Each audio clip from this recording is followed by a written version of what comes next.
Welcome to the Health Headliner podcast by Tudu Digital. Our content is informational only and not medical advice. Please consult your provider. Now, let's dive into today's headlines. What if the secret to understanding your brain health, to grappling with conditions like Alzheimer's, isn't solely hidden within your neural pathways, but also, surprisingly, deep within your bones? Today, we're embarking on an exploration, a real deep dive into some truly groundbreaking research. It reveals an unexpected and pretty profound connection between bone health and cognitive function.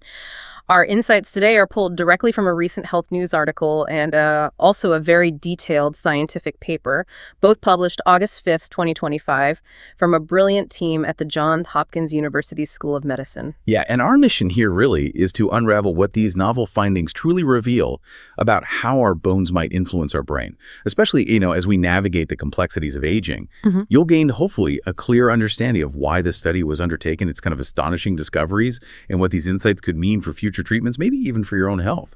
It's about making sense of the connections our bodies keep, sometimes even when we don't realize they're there. Okay, let's untangle this, because it is a fascinating premise. For so long, we've largely compartmentalized diseases, haven't we? Absolutely. We think of Alzheimer's disease as, a condition that lives squarely in the brain, characterized by those notorious amyloid plaques. Right, the sticky protein. Exactly, the sticky protein clumps that can, gum up the brain's machinery. And then there's osteoporosis, which we typically associate with brittle bones, increased fracture risk. Two very different things, seemingly. They seem like two entirely separate age-related challenges. But, as our sources highlight, recent research is challenging that neat separation, suggesting these conditions, though they look unrelated, might be intertwined at a fundamental biological level. Yeah, it's like discovering two distant cousins are actually sharing the same biological secret. And what's truly revolutionary here is that scientists are beginning to uncover common underlying processes between them. It reveals a much more holistic view of aging.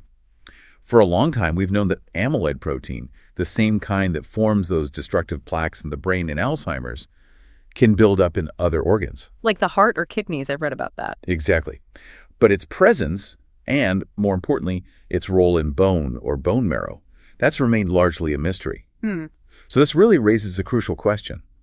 Could the health of your skeleton, your very foundation, truly impact the health and function of your brain in ways we just never fully appreciated?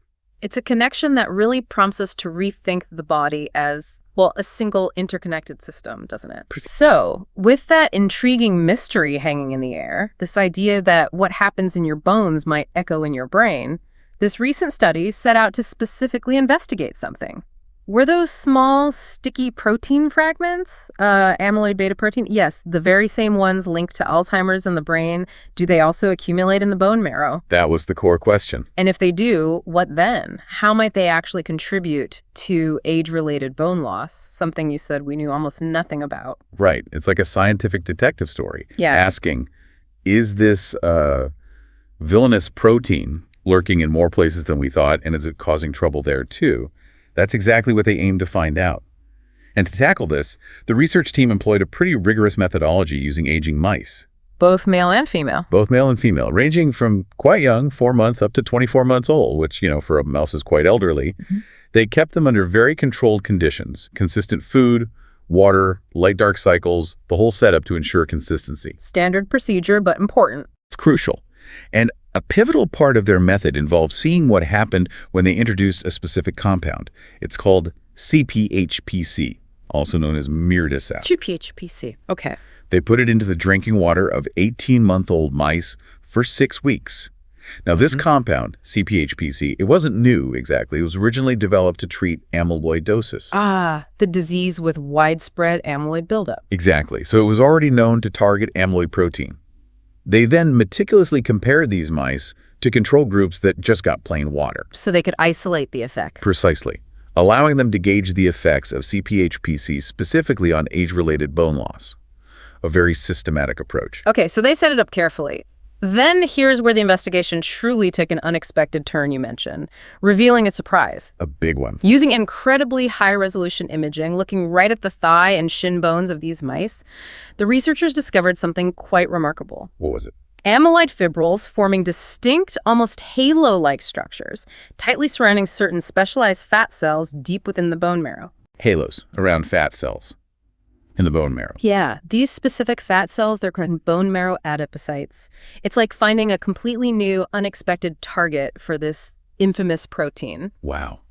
Okay, so if we zoom out and connect that finding to the broader scientific picture, this study provides what's believed to be the first direct evidence that these harmful amyloid fibers dork up in the bone marrow of aged mice.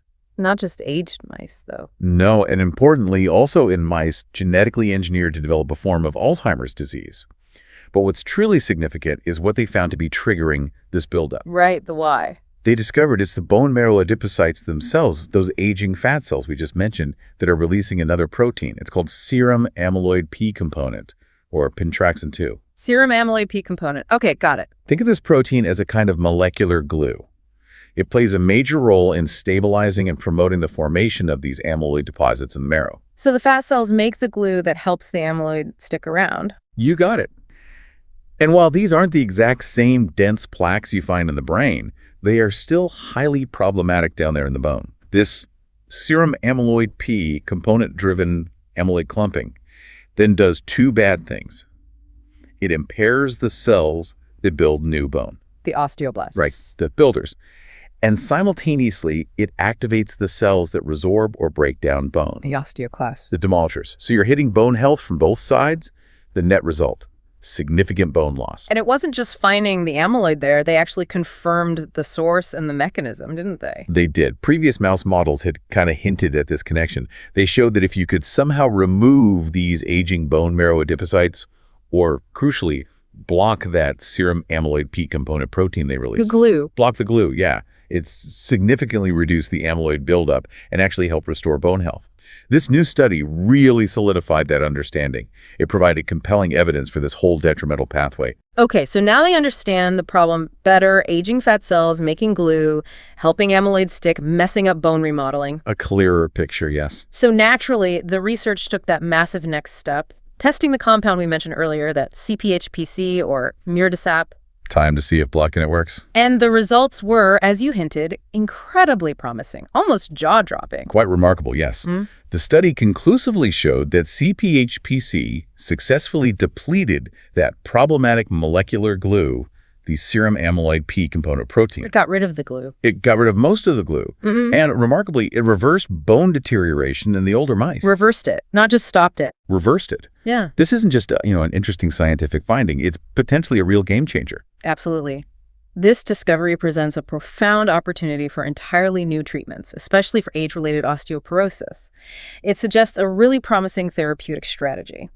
You could aim to either eliminate those aging fat cells in the bone marrow, or maybe more easily, specifically target the amyloid-promoting proteins, like serum amyloid P component that they released. And the numbers were strong. Very strong. When they gave CPHPC to those 18-month-old mice, they saw, get this, a 95% reduction of serum amyloid P component in the bone marrow. Only 95%. And a significant 58.5% reduction in the circulating serum, so systemically too. And this massive depletion was accompanied by a clear, significant increase in bone mass. It effectively abolished those bone marrow amyloid deposits causing the trouble. So this highlights a truly remarkable insight.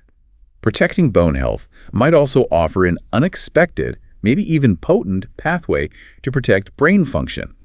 It opens entirely new research avenues for both bone aging and the kind of osteoporosis often associated with Alzheimer's. It really connects the dots in a new way. It's a potential paradigm shift in how we might approach these intertwined conditions. That's a powerful implication. But, with groundbreaking findings, there are always nuances, further questions. Always. Science is incremental.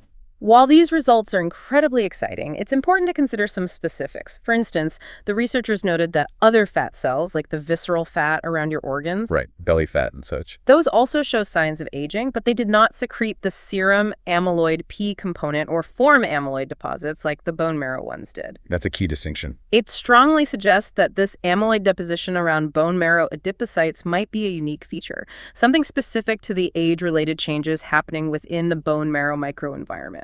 Exactly. This specificity is crucial. It suggests a very targeted mechanism, not just a general aging phenomenon everywhere. And another fascinating nuance they uncovered relates to the origin of the amyloid beta found in the bone marrow of the Alzheimer's model mice. Where did it come from? Well, they showed that the gene responsible for making this human amyloid precursor protein is expressed in the brain tissue, as expected.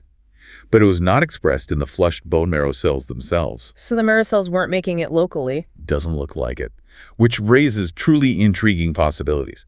Could the protein actually originate from nerve fibers that extend into the bone and bone marrow? Nerves talking to bone marrow fat cells. Potentially. Yeah. Or maybe it even circulates from the brain itself through the bloodstream. If the brain is sending these amyloid signals or fragments directly to the bones, that suggests an even more direct communication pathway than we maybe appreciated.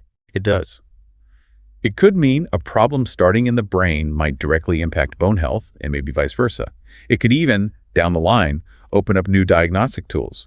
Could we look at bone health markers as early indicators of cognitive issues? That's a leap, but fascinating. It really underscores the complexity of how these systems communicate. Understanding these specific targeted mechanisms, the origins, it definitely opens the door to a wealth of further research. Absolutely. We need to validate the effects of CPHPC in other contexts, right? Beyond just age-related bone loss. Maybe look at bone loss from other causes. Or explore if these aging fat cells and proteins interact differently with other cells in the bone marrow. There's lots more to unpack. The findings are a significant step, clearly, but also a springboard for much more exploration. Definitely. This deep dive, I think, really underscores the intricate, often hidden connections within your body.